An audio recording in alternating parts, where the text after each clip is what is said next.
Sharp take. Cut through the noise.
It's more common than you'd think.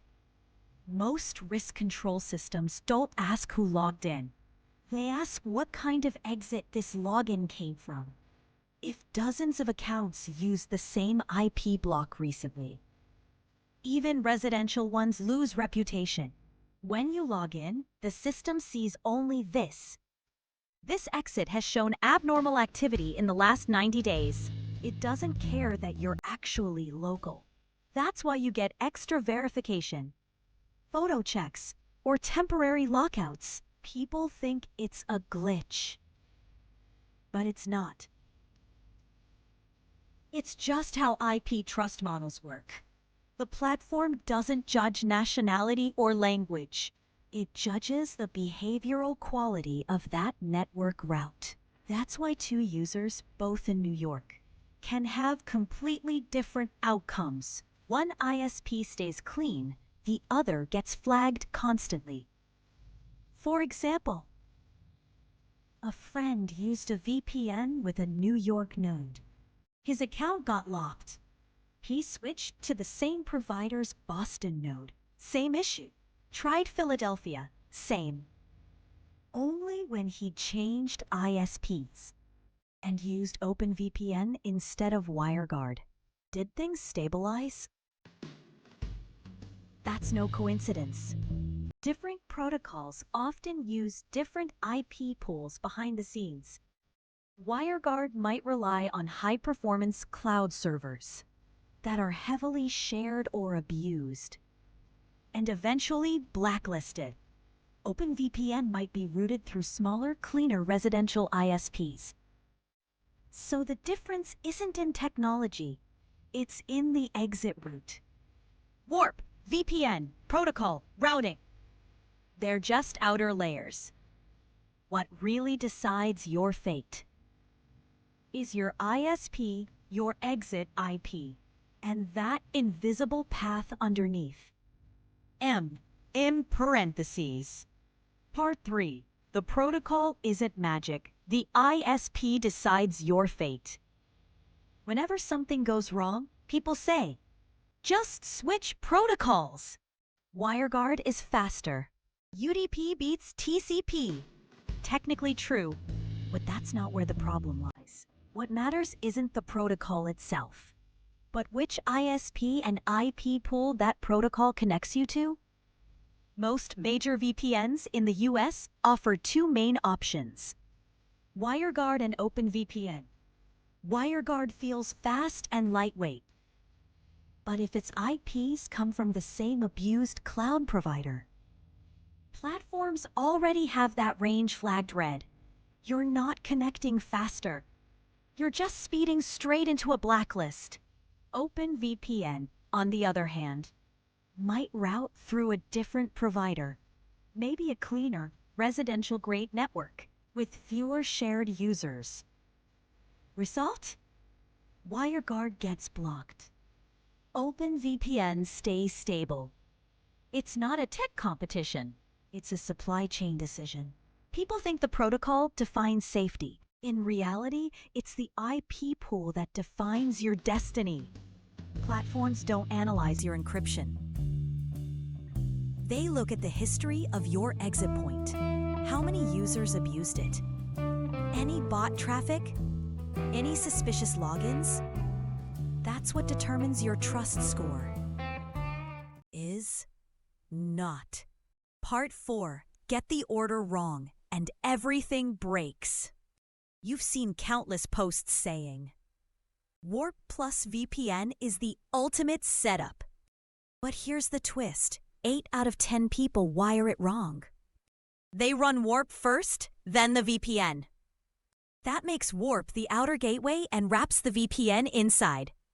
Sounds secure, right? Wrong. Warp isn't meant to be an exit proxy. Its tunnel logic is the route optimization, not anonymity. When you connect Warp before the VPN's handshake packets get rewritten by Warp. To platforms, those packets look abnormal, and bam, you're flagged. You'll see instability, lag, and disconnects. Worse, your traffic profile looks non-standard. So risk systems mark you as a suspicious proxy. The correct order is the opposite.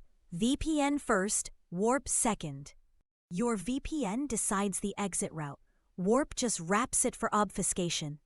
The VPN sends you out to the world. Warp hides your fingerprint. That way, Warp presents as normal Cloudflare traffic. And the VPN's packets stay untouched. It sounds minor, but it's the difference between being stable and being dead in the water. Part 5. 5 Rules for Long-Term Stability. Rule number 1. Keep a fixed exit location. Don't jump from New York to London to Tokyo every day. Behavior hopping screams bot. Rule number 2. Choose clean nodes. The busier a node is, the shorter its lifespan. Quiet ones last longer. Rule number 3. Get the sequence right. VPN first, Warp second. Rule number 4. Watch for risk signals. Frequent re-verifications, grayed out features, slow responses. All warning signs. Rule number 5. Stay lawful. Technology is a shield, not a weapon. Don't use it to break rules. Part 6. Advanced Tactics for Power Users. Hybrid Protocol Strategy. Use WireGuard for speed. Switch to openvpn when risk flags hit. Changing protocols means changing exit pools. Hot swap backups. Keep one main line and 2 cold reserves, different cities, different ISPs. Always be ready to rotate. Geographic consistency. If your exit is New York, your time zone, language, and behavior should all match New York. Consistency beats speed. Part 7. Behavioral security and human error. Tech mistakes can be fixed. Behavioral mistakes can't.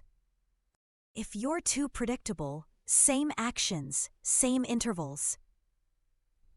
Systems will assume you're a bot. Act human. Reconnect occasionally. Pause. Add noise to your pattern. Keep identities separate. Work line for work, entertainment for entertainment. Never mix them on one exit. And don't show off your setup online. Bragging is the fastest path to burnout. Once a node goes public, it dies within days. Airman. Part 8. Conclusion. Warp isn't just a Cloudflare toy. VPNs aren't just IP switchers. They're layers of armor. But even the best armor is useless if you wear it wrong. Real location doesn't equal a trusted exit. Protocol isn't magic. ISP decides your fate. Get the order wrong, and you lose everything. Security isn't about showing off. It's about survival. Balance efficiency and stealth. Trade speed for stability when you must. Discipline your behavior as much as your tech. Being trusted matters more than being hidden. The real expert isn't the one who connects the farthest. It's the one who's always online and never in trouble. I'm Lord Apostle. Thank you for watching. See you next time. End. Stay tuned for more sharp insights and analysis. Subscribe now.